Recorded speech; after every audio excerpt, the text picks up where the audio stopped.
Salut tout le monde, c'est Goryoken. On se rejoint donc aujourd'hui pour un petit tuto sur le donjon des blops. Et on va voir pendant cette vidéo justement que le donjon des blops peut rapporter quelques kamas. On parlait souvent avant du donjon des blops pour XP, même si c'est vrai qu'il XP encore.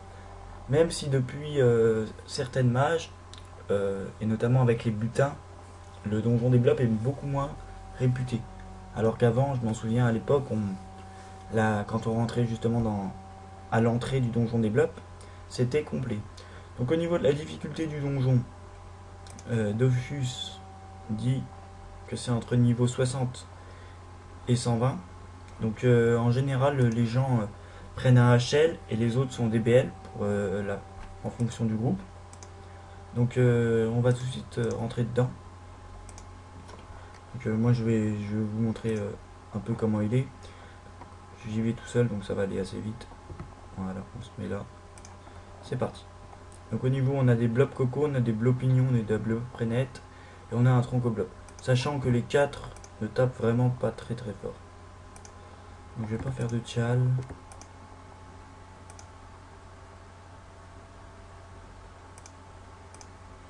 Donc le blob pignon lui enlève de la portée il me semble. On va mettre ça en combat, ouais, moins 4 PO. Mais il est très simple à tuer. Franchement c'est pas un DJ. Il n'y a rien de très compliqué dans ce donjon. On va mettre juste en mode tactique. Voilà, donc la première salle est finie, vous voyez bien, moi j'utilise cette technique en ce moment. Donc je vais vous montrer à la fin, je vous explique tout ça à la fin. Donc 36 secondes pour la première salle. Bon là il y a quelqu'un qui la prend. Voilà. Alors. Sinon dans la journée je vais refaire une vidéo donc sur le donjon du Dark Vlad. Et je vais vous montrer un peu ce que peut apporter justement ce donjon. Qui est pas très très compliqué. Et qui va assez vite. Donc là ça fait déjà 2 personnes tuées, on passe son tour.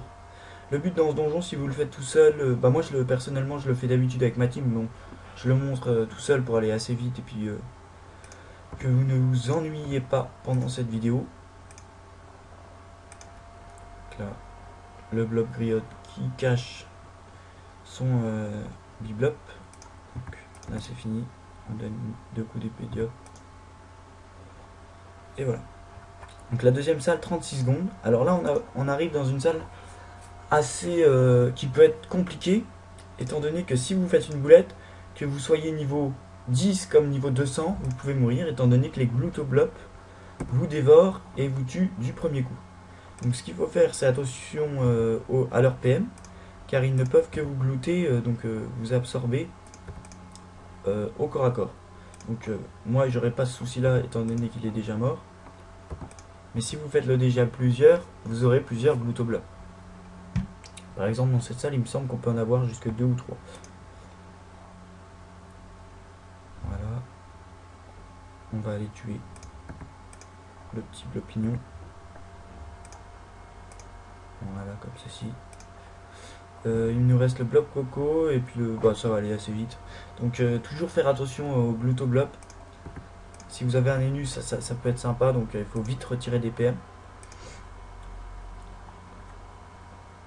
Sinon ça peut devenir compliqué. Donc voilà, nous voici à la salle suivante. Comme vous pouvez le voir, ça XP un petit peu. Bon, moi 250 000 avec le yop.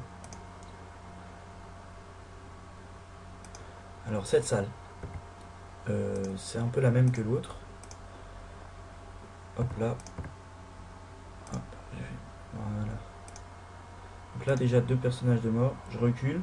Normalement il va venir glouter son ami.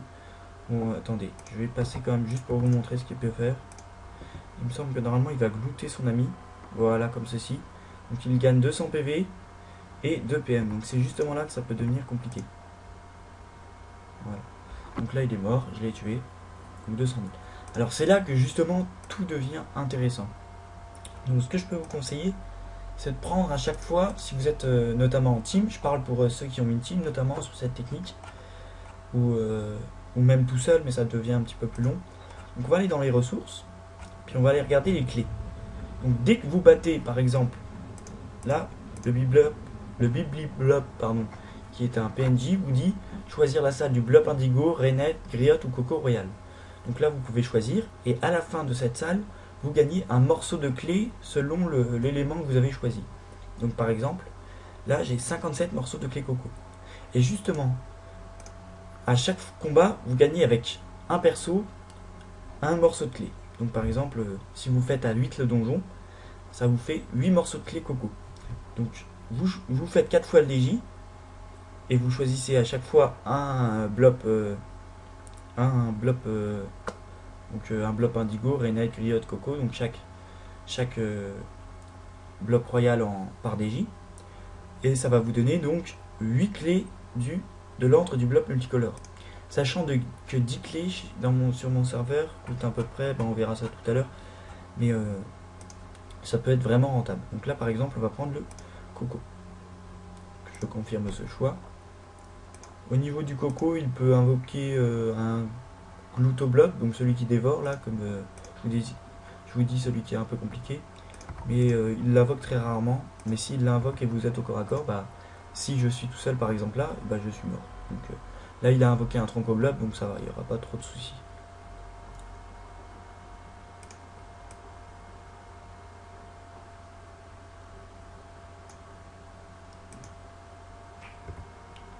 Ce qu'on va faire, c'est qu'on va taper tout de suite. J'ai pas envie de faire de tchal.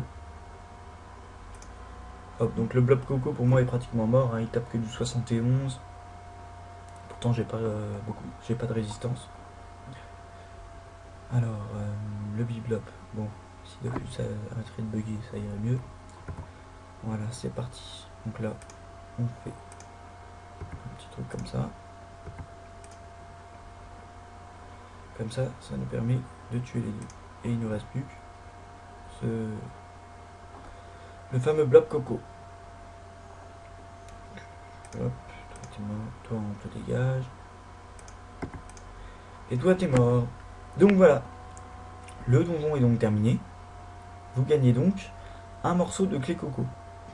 Et le percepteur aussi, donc si vous voulez placer un percepteur, c'est une bonne chose, étant donné que vous droppez aussi un morceau de clé. Bien sûr, à la fin de ce donjon, vous pouvez aller dans le multicolore. Donc le donjon multicolore qui regroupe tous les blobs Kokoro, tous les blobs royales, plus le blob multicolore qui est un plus gros monstre. Donc ça, je le ferai pas pour le moment. Sinon, au niveau de la salle que j'ai fait avant avec le coco, donc vous pouvez la capturer et il me semble qu'en arène vous droppez aussi encore un morceau de clé. Je suis pas sûr, mais vraiment il me semble. Donc si vous capturez ce donjon, il faut une pierre de capture 100 ou 150, je sais plus. Donc c'est vraiment pas très cher. Vous pouvez faire donc jusque 16 clés, par exemple, de morceaux de clé coco, comme je l'ai fait en un donjon avec la capture. Donc vous faites 4 fois ce donjon, ça va vous faire donc 16 clés multicolores. Et on va voir un peu combien ça coûte en HDV. Voilà. En hôtel de vente. Donc des bricoleurs. Hop. Voilà. Oh là. Pourquoi je marque bricoleur, je sais pas. Multicolore. Donc chez moi, dans mon serveur qui est Raval, les clés multicolores sont à 200 000, 26 000, donc 589 le prix moyen, donc environ ça reste dans les normes, donc 23 000 là, et notamment 310 000 kamas les 10 clés. Donc si vous farmez ce donjon à plusieurs, notamment, et ça peut vous faire beaucoup de gains étant donné la valeur d'une clé multicolore.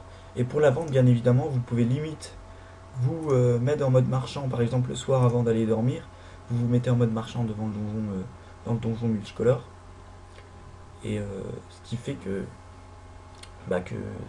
les gens achètent s'ils ont oublié par exemple d'aller acheter, ou s'ils ont cru qu'ils avaient leur trousseau alors qu'ils ne l'avaient pas, ils vous achètent cette clé. Donc je vous conseille de mettre un peu plus cher les prix, étant donné que les gens vont beaucoup avoir un petit peu la flemme de retourner à Bonta et de refaire le chemin par la route des roches. Donc, je vous conseille d'augmenter un peu le prix des clés pour de 5000 kamas. Les gens vont pas pleurer et vont pas retourner à Bonta pour s'ils doivent payer 5000 kamas de plus. Donc voilà. Sinon, j'avais une autre technique à vous présenter. Donc avec ma team, donc je vais vous la montrer vite fait par rapport à ma guilde, à la guilde de mon meneur. Donc tous les Goryo sont à moi. Donc je vous montre, moi c'est Goryoken. Donc là Goryo Chati, Goryo Kra, Goryo Vita, Goryo Pièce, Goryo Bouclier et Goryo Vulné. Donc avec tous ces personnages, donc ils sont 7 pour le moment, et un 8ème qui va arriver par la suite. Ce que je fais, j'en ai mis l'hôtel devant des ressources. Et je pense que cette technique est assez connue. Donc je vais drop des reliques familiales qui sur mon serveur coûtent 249 000 Kamal et 10. Ce qui n'est pas rien étant donné que le drop de la relique familiale est très facile.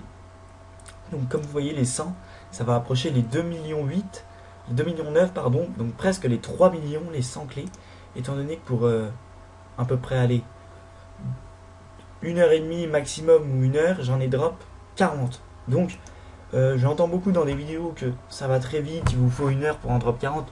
Non, franchement, c'est pas vrai, il faut au moins 1h30 ou voire 2 heures. Mais je pense que dans Dofus, de toute façon, il n'y a pas de secret. Le farm, c'est ce qui marche le mieux. J'entends beaucoup de techniques sur YouTube qui disent oui, bon bah voilà, en 5 minutes, on peut se faire 1 million de Kama, ou de 1 million de Kama à 10 millions de Kama. Franchement, j'y crois pas beaucoup. Je pense que dans Dofus, c'est un jeu qui demande à ne pas être feignant et à être courageux. Donc les reliques familiales, je vais vous expliquer un peu comment ça se drop. Ça se drop juste à côté de Brakma. Ça se drop dans ces coins-là. Donc dans les cimetières des torturés. Donc dans tout le cimetière des torturés, vous allez rencontrer des monstres. Et il me semble que je sais plus c'est lequel qu'il faut attraper, mais c'est le Sparrow, il me semble, ou je sais plus vraiment son nom. Bref, si vous voulez, vous pouvez aller regarder sur internet ce qu'il faut drop. Et franchement, ça va vite. Donc je vous ai dit, pour moi, par exemple, les 40, j'en ai drop en 1h30. Et encore, c'est des combats qui vont assez vite, mais qui, quand même, donc les monstres de là-haut invoquent beaucoup de chaffeurs. De chaffeurs, qu'est-ce que je raconte, d'invocation. Donc ils mettent pas mal de temps à jouer et ils ont beaucoup de résistance. Donc c'est la seule chose qui pour moi est assez contraignante et qui peut énerver et qui peut vite agacer de farm ces monstres. Donc voilà, j'ai fini ma vidéo, j'espère qu'elle vous aura plu et que ça va peut-être vous permettre de vous faire quelques kamas et vous enrichir dans Dofus. Voilà, c'est fini pour moi et puis on se rejoint donc comme je vous ai dit plus tard pour une nouvelle donjon, une nouvelle vidéo sur le donjon Darkblade et je vais vous expliquer un peu comment ça se passe. Donc salut et ciao tout le monde, ciao ciao.